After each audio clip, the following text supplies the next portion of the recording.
Welcome to మన chef. నేను మీ మాధవి. ఈరోజు నేను మీకు ఇడ్లీ, దోశ, ఊతప్పం, వడ ఇలాంటి వాటిల్లోకి మంచి రుచిగా ఉండేటటువంటి కొబ్బరి చట్నీ తయారీ విధానాన్ని చూపిస్తానండి. కొబ్బరి చట్నీ అంటే అందరికీ తెలిసిందే కదా అనుకుంటున్నారా? కాదండి, ఒక్కసారి నేను చెప్పినట్లు ట్రై చేసి చూడండి. నిజంగా చాలా బాగుంది మాధవి అని మీరే అంటారు. ట్రై చేసి ఎలా ఉందో నాకు కామెంట్స్ ద్వారా తెలియచేయండి. మరి ఇప్పుడు తయారీ విధానాన్ని చూపిస్తాను. ఫస్ట్ స్టవ్ పైన ఇలా బాండిల్ పెట్టుకొని దీంట్లో 1 టేబుల్ స్పూన్ ఆయిల్ వేసుకోండి. ఈ ఆయిల్ కాస్త కాగిన తర్వాత ఒక 6 పచ్చిమిర్చి తీసుకున్నానండి నేను. ఈ పచ్చిమిర్చిని ఇలా తుంచి వేసుకోండి. కొంచెం కారం తక్కువే ఉన్నాయి, ఒక 6 దాకా తీసుకున్నాను. ఇలా తుంచి వేసుకోవడం వల్ల పేలకుండా ఉంటాయి. దీంట్లోనే 2 ఎండుమిర్చి కూడా వేసుకోండి. ఈ ఎండుమిర్చి పచ్చిమిర్చిని కొద్దిగా వేగనివ్వండి.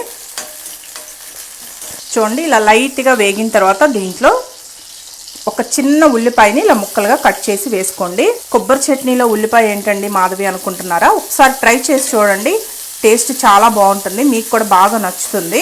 ఈ ఉల్లిపాయ ముక్కలు వేసుకున్న తర్వాత ఫ్లేమ్ని సిమ్లోనే పెట్టుకోండి. సిమ్లోనే పెట్టుకొని ఉల్లిపాయలు కొద్దిగా కలర్ మారేంత వరకు వేగనివ్వండి. ఇప్పుడు చూడండి, ఉల్లిపాయలు ఇలా లైట్ గోల్డెన్ బ్రౌన్ కలర్లో రావాలి. ఇలా వస్తేనే పచ్చడి టేస్టీగా ఉంటుందండి. మీరు ఉల్లిపాయలు అలా వేసేసి లైట్గా అట్లా వేయించేసుకొని చేసుకున్నారంటే టేస్ట్ అస్సలు బాగుండదు. ఆ ఉల్లిపాయ పచ్చి వాసన అట్లనే ఉంటుంది. అందుకని ఇలా వచ్చిన దాకా వేయించుకోండి. అదొక్కటి గుర్తుపెట్టుకోండి.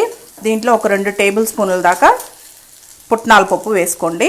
పుట్నాల పప్పు వేసుకొని మొత్తం ఒకసారి బాగా కలుపుకొని స్టవ్ ఆఫ్ చేసుకోండి. అంతే, ఆల్రెడీ పుట్నాల పప్పు వేగే ఉంటాయి కాబట్టి మనకి వేగాల్సిన అవసరం లేదు.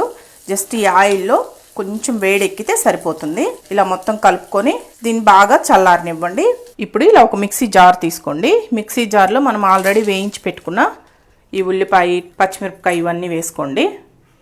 దీంట్లోనే ఒక చిన్న కప్పుతోటి పచ్చి కొబ్బరి ముక్కలు తీసుకున్నానండి. ఈ కొబ్బరి ముక్కలు నేను ఈ బ్లాక్ పార్ట్ ఉంటుంది కదా వెనక సైడు, దీంతో సహా వేసేసుకున్నాను. మీకు ఇది వద్దు అనుకుంటే ఈ బ్లాక్ పార్ట్ తీసుకొని వేసుకోండి. ఇలా కొబ్బరి ముక్కలు కూడా వేసుకున్న తర్వాత దీంట్లో 10 జీడిపప్పులు వేసుకోండి. జీడిపప్పులు వేసుకోవడం వల్ల కొబ్బరి చట్నీ మరింత రుచిగా ఉంటుందండి. దీంట్లోని మీ రుచికి సరిపడా సాల్ట్ కూడా వేసుకోండి. అలాగే కొద్దిగా చింతపండు, ఎక్కువ వేసుకోవద్దు చింతపండు, చూస్తున్నారా, ఇంత వేసుకుంటే సరిపోతుంది. ఇవన్నీ వేసుకొని ఫస్ట్ ఒకసారి గ్రైండ్ చేసుకోండి. చూడండి, ఇలా ఒకసారి మిక్సీకి వేసుకున్న తర్వాత ఈ విధంగా వస్తుంది. ఇప్పుడు దీంట్లో కొద్దిగా నీళ్లు పోసుకొని మెత్తగా పేస్ట్ లాగా వచ్చేటట్టు మిక్సీకి వేసుకోవాలి. చూడండి, ఈ విధంగా మెత్తటి పేస్ట్ లాగా మిక్సీకి వేసుకోవాలి. ఇలా మిక్సీకి వేసుకున్న తర్వాత దీన్ని ఒక గిన్నెలోకి తీసుకోండి. ఇప్పుడు ఈ చట్నీకి పోపు పెట్టుకుందాం.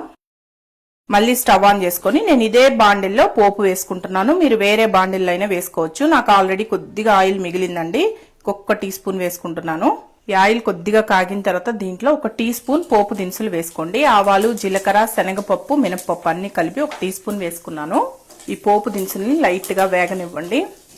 పోపు దినుసులు ఇలా కొద్దిగా వేగిన తర్వాత దీంట్లో ఒక 2 ఎండుమిర్చి ఇలా తుంచి వేసుకోండి.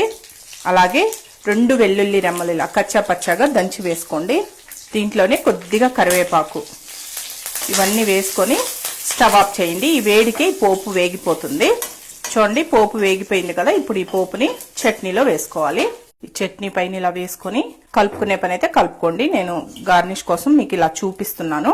ఈ పోపు వేసుకున్న తర్వాత మొత్తం బాగా కలిపేసుకొని సర్వ్ చేసుకోండి. అంతే, సింపుల్ కదా. తప్పకుండా ట్రై చేయండి. మామూలుగా మీరు చేసుకునే కొబ్బరి చట్నీ కంటే ఇది చాలా టేస్టీగా ఉంటుంది. ఒకసారి ట్రై చేయండి.